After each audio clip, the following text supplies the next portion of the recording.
In 2010, audiences were reintroduced to a film franchise that, for many, was a cornerstone of their adolescent fears, A Nightmare on Elm Street.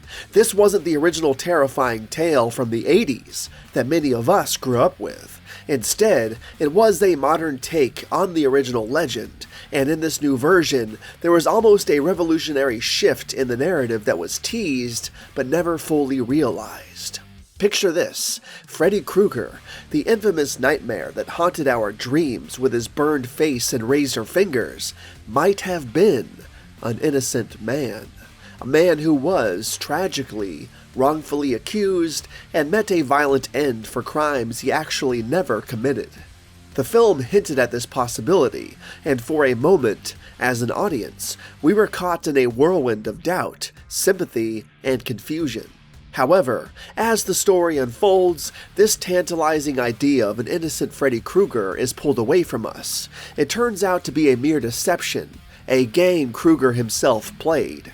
He was indeed the villain of our nightmares, guilty of every sin attributed to him, sins far more hideous and evil than those perpetrated by the original version of Freddy Krueger.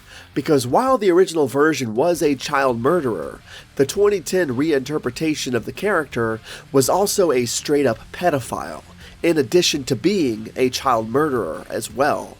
But imagine for a moment the sheer narrative genius if they had committed to that twist, if they had chosen to pivot and present a Freddy who was more victim than culprit.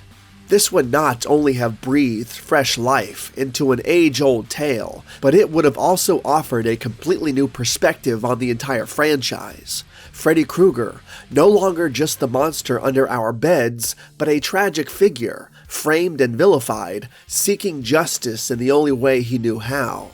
This, my friends, could have been a story for the ages, and could have made the film better in the eyes of a large number of people, including myself. Yet, for reasons that remain unclear, the filmmakers decided to let this idea remain just that, a fleeting idea.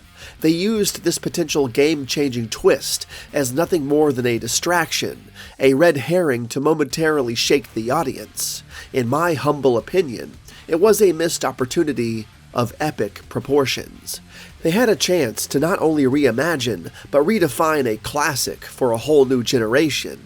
But alas, they chose to tread the well-worn path, and in doing so, missed a chance at storytelling greatness.